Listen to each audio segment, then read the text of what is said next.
Renata mendekati pintu, mencoba membukanya. Namun, sangat sulit karena Aksa menguncinya dari luar. "Mas, buka pintunya." Pinta Renata menggedor-gedor pintunya dengan cukup keras. Renata sudah lelah.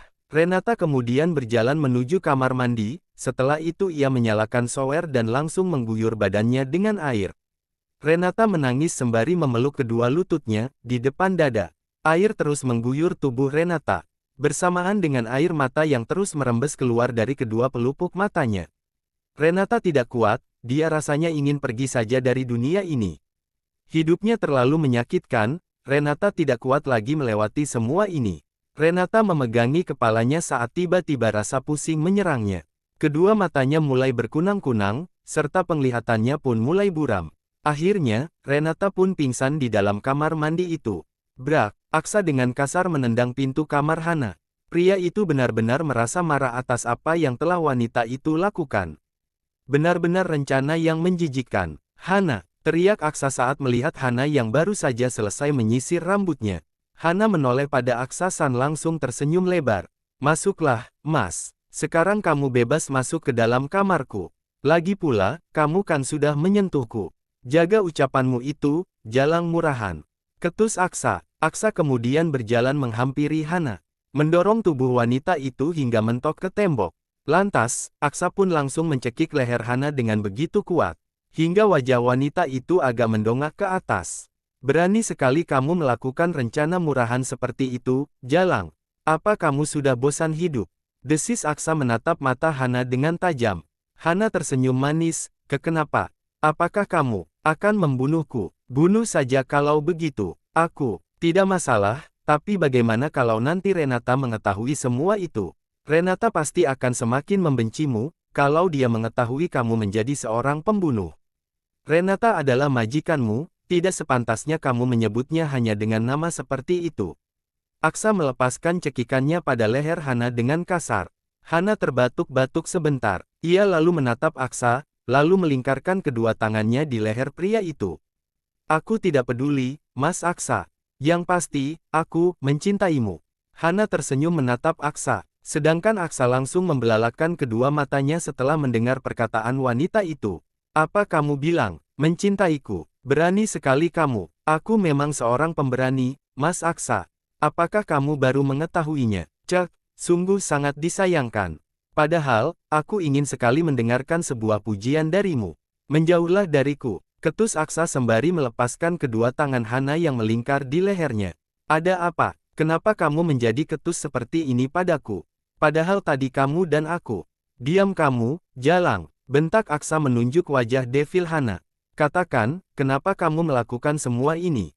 Apa tujuanmu sebenarnya?" tanya Aksa lagi. "Karena aku menginginkanmu, Mas Aksa." "Aku mencintaimu," jawab Hana memainkan beberapa helai rambutnya. "Aku ini majikanmu. Tidak sepantasnya kamu berkata seperti itu. Kamu seharusnya sadar diri, kamu itu hanya anak pembantu. Beda level denganku ataupun istriku." Ketus Aksa. Mendengar hal itu Hana menggeram marah. "Aku tidak peduli. Yang pasti, kamu akan jadi milikku." "Dasar wanita gila," maki Aksa. Hana lalu mendekati Aksa, mengelus rahang tegas pria itu. "Kamu bebas menyentuhku di mana saja, asalkan aku bisa tetap bersamamu." Plak, Aksa menamparkan pipi kiri Hana dengan begitu keras, membuat wajah wanita itu langsung tertoleh ke samping. "Tidak ada yang bisa memilikiku, karena aku hanya milik Renata, istriku." "Camkan itu baik-baik, jalang," desis Aksa dengan tajamnya. "Aku tidak peduli. Aku akan melakukan apapun agar kamu jadi milikku. Aku akan menghalalkan segala cara agar kamu jadi milikku, Mas Aksa. Bahkan kalau perlu, aku akan membunuh Renata jika dia sampai menghalangi jalanku," teriak Hana di depan Aksa. Plak, kali ini Aksa menamparkan pipi kanan Hana. "Dasar pembantu tidak tahu diri. Aku tidak akan membiarkan rencanamu berhasil. Camkan hal itu baik-baik." Setelah mengatakan hal itu, Aksa pun melenggang pergi dari dalam kamar Hana. Hana tersenyum sinis melihat kepergian Aksa. "Aku akan mendapatkanmu, Mas Aksa. Sebab, bukan Hana namanya, jika tidak bisa mendapatkan apa yang ia inginkan." Raina menggendong tiara bayinya, lalu menghampiri Ardan yang tengah menekuni beberapa dokumen di atas meja kerjanya. Mas, kamu hari ini tidak pergi ke kantor? Tanya Raina lembut. Tidak, jawab Ardan singkat tanpa mengalihkan tatapannya dari dokumen yang tengah ia periksa. Kalau begitu, temani aku dan Tiara jalan-jalan yuk, Mas. Kamu kan jarang sekali menghabiskan waktu dengan kami, ujar Raina mencoba membujuk suaminya yang berhati seperti es batu itu.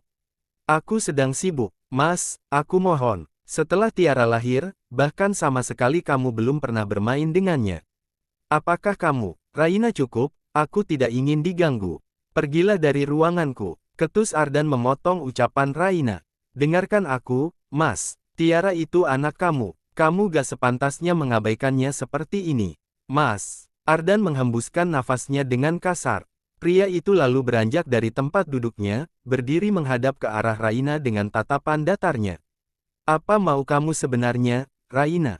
Tidak sulit kok, Mas. Aku hanya ingin kamu mempedulikan aku dan Tiara, anak kita. Semenjak kita pulang dari rumah sakit, kamu tidak pernah menggendong Tiara lagi.